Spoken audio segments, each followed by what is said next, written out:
called Valentine's Day. I don't know if any of you have seen that. She is one of the defining pop artists for a lot of young people. There have also been haters for her. But she actually wrote a song called The Love Story that became a big hit. And it kind of captures the common understanding people have of what is love, especially among the younger generation. And I wanted to read the words for you. I mean, it's very interesting, and hear it how it goes. She starts with this song, The Love Story, saying, "We were both young when I first saw you. I close my eyes and the flashback starts." I can't sing, okay, so that's why I'm reading. Don't worry. I'm not going to scare you guys by singing it. "I'm standing there on a balcony in summer air. See the lights, see the party, the ball gowns. See you make your way through the crowd and say hello. Little did I know that you were Romeo. You were throwing pebbles, and my daddy said, 'Stay away from Juliet.' And I was crying on the staircase, begging you, 'Please don't go.' And I said, 'Romeo, take me somewhere we can be alone. I'll be waiting. All that's left to do is run. You'll be the prince and I'll be the princess. It's a love story. Baby, just say yes.' So I sneak out to the garden to see you. We keep quiet cause we're dead if they knew. So close your eyes, escape this town for a little while, cause you were Romeo, I was a scarlet letter. And my daddy said, 'Stay away from Juliet.' But you were everything to me. I was begging you, 'Please don't go.' And I said, 'Romeo, take me somewhere we can be alone. I'll be waiting. All there's left to do is run. You'll be the prince and I'll be the princess. It's a love story, baby. Just say yes.' And the song goes on and on. And finally it says, 'Oh, I got tired of waiting, wondering if you were ever coming around. My faith in you was fading when I met you on the outskirts of town. And I said, Romeo, save me. I've been feeling so alone. I keep waiting for you, but you never come. Is this in my head? I don't know what to think.' He knelt to the ground and pulled out a ring and said, 'Marry me, Juliet. You'll never have to be alone. I love you. And that's all I really know. I talked to your dad. You'll pick out a white dress. It's a love story, baby. Just say yes. Oh, we were both young when I first saw you.'" So that's how the song goes. I mean, it portrays romance and love and everything that every young girl and a guy dreams is how love needs to happen in their lives. But Taylor Swift is known for capturing things that happens in her real life and portraying it in songs. And knowingly or unknowingly, many people enter relationships this way. People who are young want to have a love life like this. People who are getting married are hoping to experience this love in their marriage. But imagine you just see a guy in a party and you fall in love with him and get married to him without getting to know anything else, without having any other experiences. How do you expect that relationship to be? Well, we go back to Taylor Swift again. She comes back with two more songs. And you know what the title of the song is? We are never ever getting back together. It says, I remember when we broke up the first time saying, this is it, I've had enough, because we hadn't seen each other in a month. When you said you needed space, what?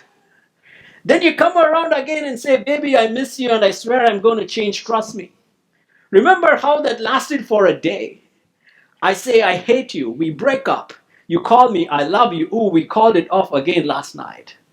And the song goes. And guess what? This song was a bigger hit than the previous song. Love. Love is so strange, isn't it? And constantly the world is trying to define love for us. Unfortunately, a lot of young people think of love in these terms. And a lot of married people want to experience this kind of love in their relationship. It never works. So what can we learn about love from God's Word that has stood the test of time across cultures that we can look to and learn and apply in our lives? And the story we read today is a very, very old story. It happened several hundred years ago in a culture that is so different from the culture that we live in. It's actually a story of an immigrant, Abraham, who was living in a foreign land, a wealthy, prosperous land, Canaan, that God gave him. He moved from his town of Ur in Mesopotamia, And this is the land God is saying, I'm going to plant you here, your descendants are flourishing. Seems like the story of several of us, right? We're living in the Canaan of modern times, leaving our loved ones, our family back. And then Abraham gets the son and loses his wife at a very old age, and now has to find a girl to get his son married. And Isaac is a bicultural kid. He grows up in Canaan, but his dad expects him to behave like a Mesopotamian. Does that sound familiar to some of you? And he needs to find a girl too. And he's like, where am I going to find this girl? Well, he can't find a girl around the place where they live because there's a problem. God says that these are the very people he's going to defeat through the Israelites and establish Abraham and his descendants. So you don't want to pick a wife whose entire nation is going to be destroyed. So obviously his choices are limited to finding a girl back from home in Mesopotamia, in Abraham's family. And so here we have a parent, an anxious parent, who's thinking, how can I get my son married? You have a single guy who's also lost his mom and is grieving partly, and very confused in a foreign land about his identity, about his future, about the girl he has to marry, and feeling so disconnected from the world around. So I want to speak today to two groups of people who I think this passage can connect with. One are those who are not married yet, who are single, and some are on the verge of finding some partners. Some of you are probably way younger and not there yet. But maybe I'd like to list some principles from the passage on how best you can prepare to get married. And I'd also like to speak to those of us who are married on what are some principles of love we can extract from this narrative that can be applied to our lives. And you can follow this in your bulletins as well, as we have these 5 points that I want to talk about for those who are not married. There are 5 P's I want to outline today to prepare for marriage. If you're young, single, ready to mingle, and are looking at some direction, this is going to be super helpful for you. The first P that emerges from this narrative is an attribute of God that sometimes we don't really connect with, called the providence of God. It's a word that is very old, providence. We don't use that much these days. But what that word means is that God providentially works in our lives. He's began to work in your life and my life even before we knew. So the first principle is love believes in God's providence. You know what that means? Is you don't have to fret. You don't have to worry, oh my goodness, I'm getting so old, or I'm living in this place, I can't find another Indian girl or guy or someone that I like, my parents like, and all that stuff. Because God's providence works in a way that He brings the right person at the right time into your life. Actually, Abraham learned this the hard way, the father. He couldn't wait for God's promise, where He said, I'm going to bless you, and through your descendants, I'm going to make you a father of many nations. So he tried a shortcut, in his own effort, and a relationship that he entered and had a son, which ended up catastrophic, not just for him. It has continued right till our times. The whole turbulence in the Middle East was caused by someone who couldn't trust in God's providence, who had to take things in their own hand and say, I think this girl is the right. I mean, like Taylor Swift, find the first person you meet and fall in love without knowing anything else. And here, he's at the end of his life, and he knows the significance of God's providence. And so he knows that God can orchestrate things, and the way in which he seeks to find a girl for his son is so bizarre. Imagine this. He tries to find a wife for his son through a servant sent to another land, seeking a mysterious sign that he wants God to fulfill, and walk away with a girl who has never even seen the guy. Would you guys do that today if your parents were like, okay, I'm going to send, hire some guy and send them to India and find a girl or a guy and bring them here and get you married? So bizarre. Maybe it may happen. I don't know. In some homes. But Abraham, I think, was able to trust in God's providence. And the thing I want to tell you, young people, today is I know we're living in a very um, uh, a society where these relationship pressures can be significantly high. People tend to fall in love and have Taylor Swift kind of relationships very early in their lives. But as you know, they don't last long or end up catastrophically. But you can trust in God's providence. He has a person for you. He or she is not going to go anywhere. And God will bring that person at the right time in the right way. It'll be very unique for each one of you. And so you can wait. Love believes in God's providence is the first point. The second thing is prayer. You see, by this time, Abraham's decision is birthed out of prayer. And then he sends his servant, and imagine his servant, he has to go to this place. He has no idea. There was no eHarmony those days. There is no Match.com. There is no profiles, databases. So he walks in and he has to find a girl. And the girl is someone who should just come when he says, Abraham sent me. And how is this even going to happen? So you see him entirely relying on God in prayer and asking God, God, my master has sent me, but I want you to go ahead and help show this person for me. Never underestimate the power of prayer. And then when Rebecca comes back, if you read further down in this narrative, you see that Isaac is out there in the field praying, seeking for his life partner when he sees Rebecca coming with Eliezer the servant. Prayer helps align our desires with God's plans. Prayer helps us to believe in God's provision. If you're anxious, oh, I don't know if I'm going to find this person, or this is how my life is, try prayer.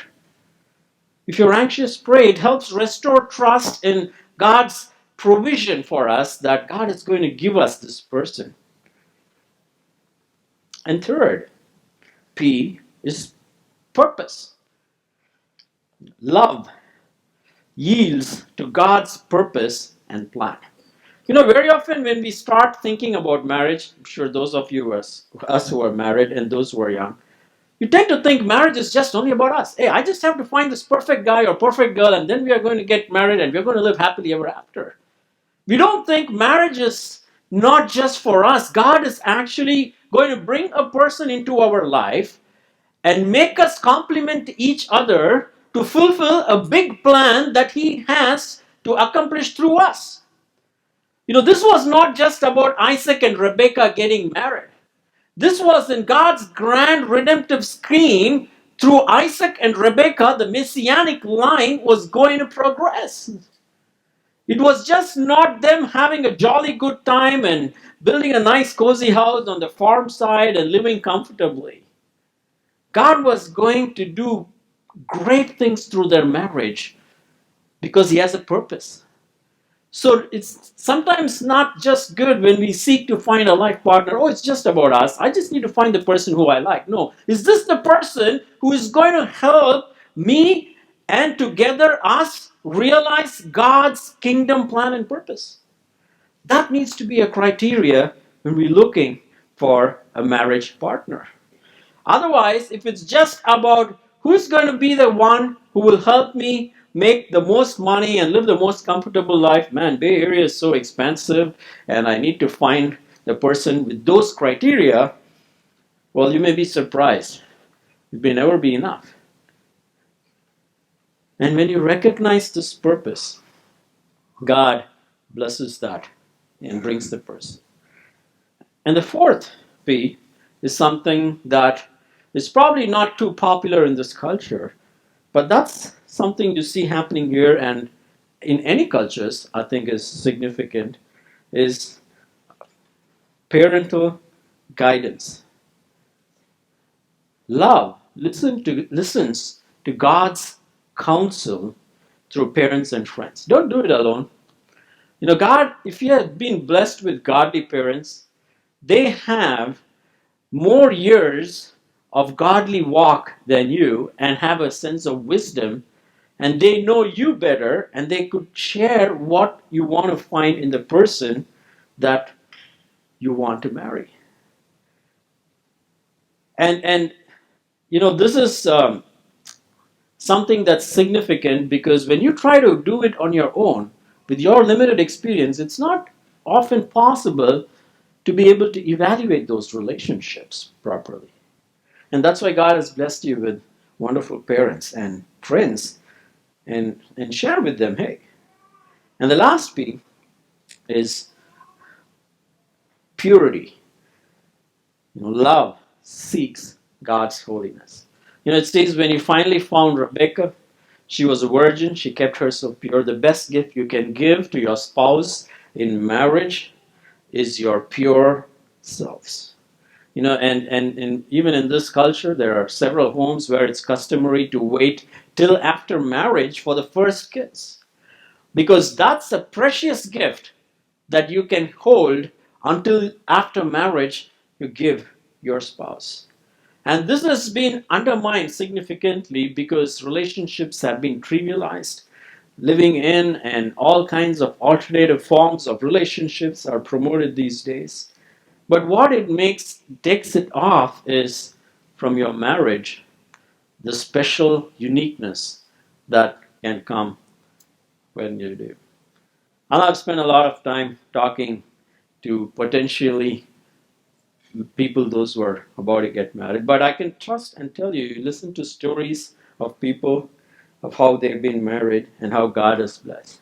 Our own story, some of you know, is very interesting. I believe Jemima has had more of these. When she first came to see me, she did not even know my name, because she so believed in God's providence and had been praying that she will marry the first guy who she meets, who actually comes to see her to get married.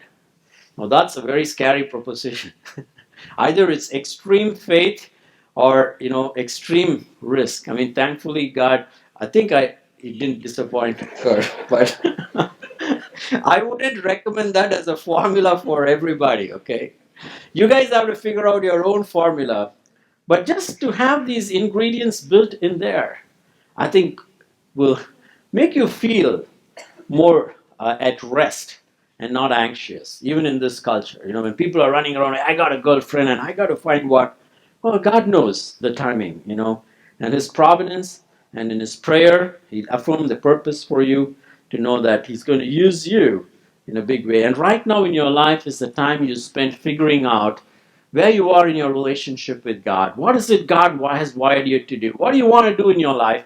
Who is going to be the best partner who can come and bring the best out together, that we could do something for His glory? If you have answers for all this, I think you're ready to get married. But it's also a huge stress. And because there is the loneliness, there is the legitimate need to find companionship. And it is sad sometimes when it is not addressed and prepared in the right way. There are other alternatives. A lot of young people get sucked into pornography, which is not a substitute for real companionship. And the impacts of pornography are short term and long term. I mean, the whole thing about pornography is immediate instant gratification. And it happens for both men and women. For men, it is more graphic through vivid images. For women, it's through romantic novels and music and all the other things through which they can fantasize and imagine about relationships and people. So both are not escaped, but the problem is that these imaginary, fantasized aspects of relationships can never be real in any marriage. They are so exaggerated, so bizarre, that it will actually have a damaging effect even after you get married, because you will want to see the spouse fit into this mold that you have constructed in your mind, that has been drawn from all these sinful sources. So what's the substitute? I think the Bible says, flee temptations. And it's not just trying to isolate yourself from resources that will put you in these situations of tempting. You need to do something positive, which is to be engaging all of your time and energy in knowing God more and serving Him more and finding accountable relationships that will hold you accountable in those areas. So if any of you are struggling in those areas, I'd like you to think about that and seek God's help and reach out to people. I'll be very happy to talk with you guys. I'm sure there are many men and women here, whoever you're comfortable with, to share and seek help so that you can save the best for your marriage. So the 5 P's for marriage are providence, love believes in God's providence. Prayer, love trusts in God's provision. Purpose, love yields to God's plan and purpose. And parental guidance, love listens to God's counsel through parents and friends. And purity, love seeks holiness.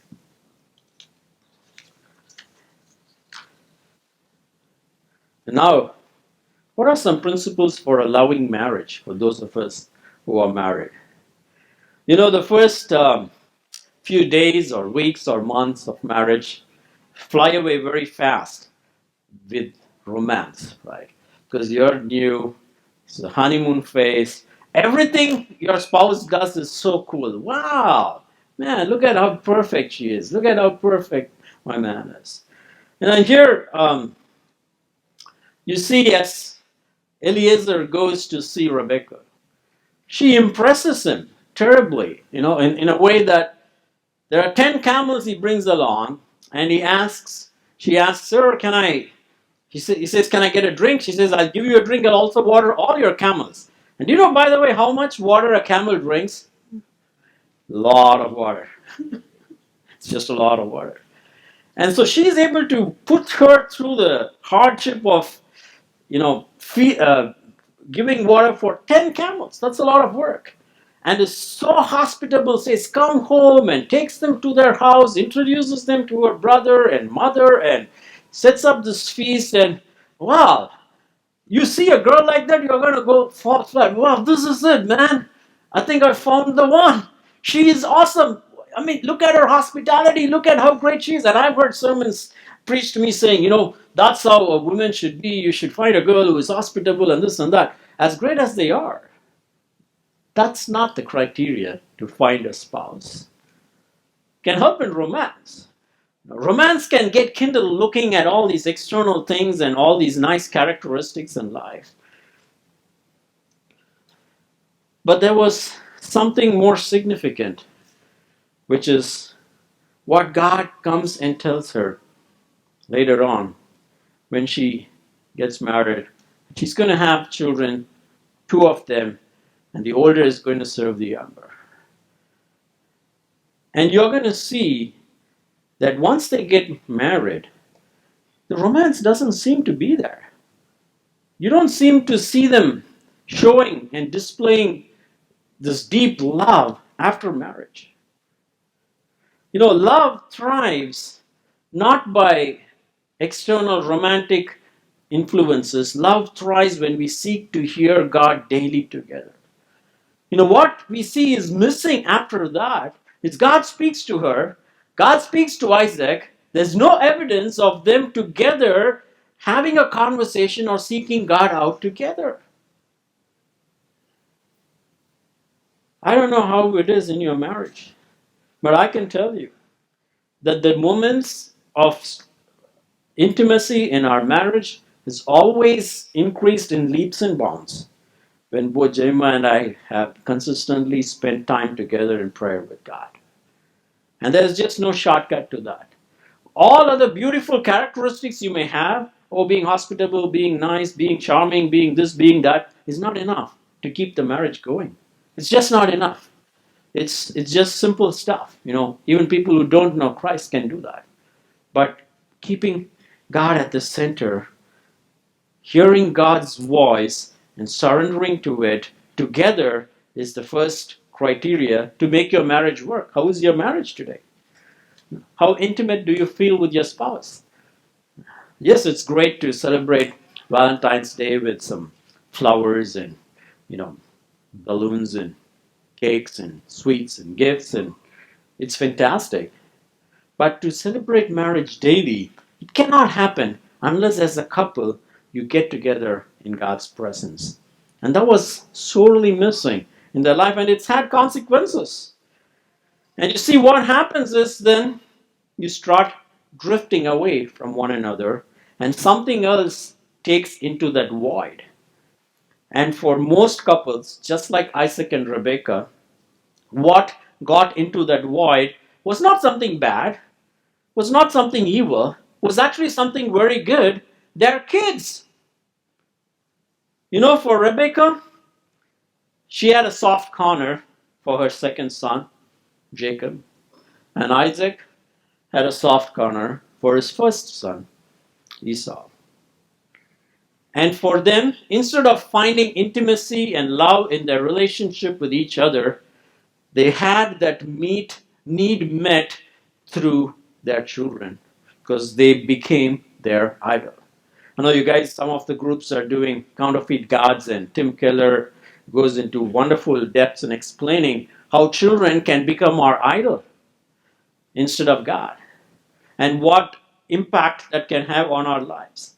You know, when we make children our idol, it's actually a two-way sword. It hurts our children as well as us. Because you're going to hold on to your kids like this because you want to control their life, make it perfect, not fall this way or that way, and if they experience even a small failure, you can't handle it, so you're actually going to be damaging them. And as a parent, it's going to hurt you too, because they're going to go one time. And if you had not invested in your relationship by then, you're going to suffer the consequences. And no wonder many couples end up getting divorced or have significant marital issues once children leave to college, because they've just not understood the significance of marriage, invested in each other, growing and loving them both for each other. But you see what happens? Both the children gave heartaches to both the parents. Jacob, as we all know, the story goes, stole Esau's birthright. And that really, really hurt Isaac because he loved Esau and he wanted to give him his birthright. When you put your love so much on one child and idolize that child, God knows how to incite pain through the idol that we make even out of our own children.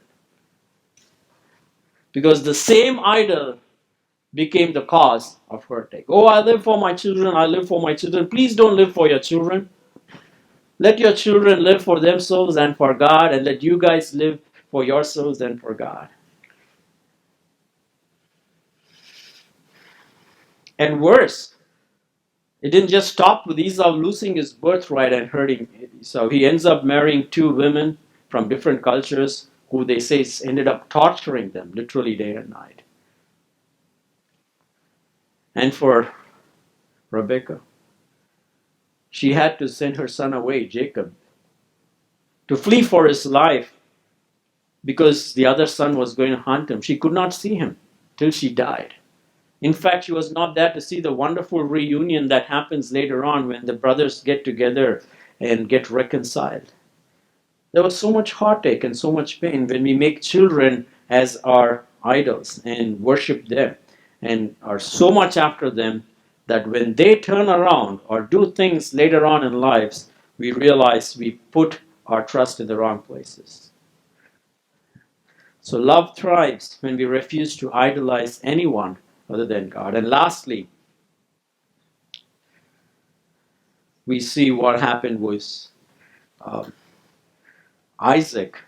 We look at him. He was a rejected son. He was rejected by Jacob.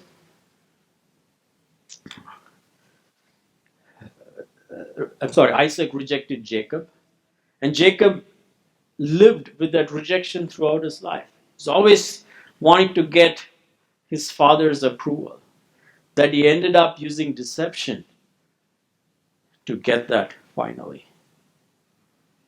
And it would take another rejected son, Jesus Christ, who was rejected by his father on the cross, to help heal the source of this wickedness and sinfulness in human heart, including that of Jacob. And Rebekah had to lose her son. And it would take God the Father losing his son on the cross to restore people like Isaac and Rebekah, because Jesus was the son of this broken Isaac and this broken Rebekah as well in the long run. And that's the beauty of the gospel. In spite and despite of who they were, God was still going to use them. It was through this fallen, broken Isaac and fallen and broken Rebekah that Christ, the Savior of this world, was going to come. It was through this rejected Jacob that Christ was going to come and be rejected on the cross by his father. However messed up we are, however messed up our marriage is, when we invite Christ into our marriage, he can restore even the weakest of us when we turn to him and acknowledge that we are broken, that we don't have anything good in us to even love our children with the love that is not controlling and free. And God can use that to bless our children. You know, when you go fishing, I have to tell a fishing story. It's been a long time. There are some simple tricks that you do. When you fish in a lake and it's either sunrise or sunset, you want to be facing the sun and you don't want to have the sun behind you. And the reason is, if you have the sun behind you and your shadow falls on the lake, fishes are so smart that they will never come in the line of your line. That's how you lose all the trout and the bass, and I've done that too for a long time. Don't ask me how long. My wife will laugh for that. And it's the same way in our marriage. You know, as long as we have Christ as the light in front of us, whose light can shine into our hearts daily and show each of us our weaknesses, our brokenness, and how messed up we are, and how much we need him in our life, and together go before him, opening and surrendering ourselves, he can restore even the most broken and sinful of us and make our marriage not just good, not just better, but spectacular. That is the love that a Christ-centered marriage alone can give.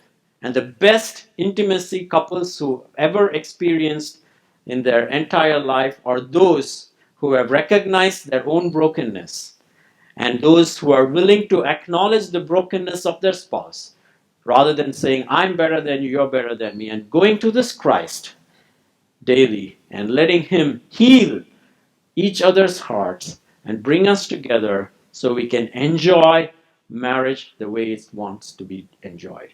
And that's my prayer for all of us. May God bless our marriages. Let's pray.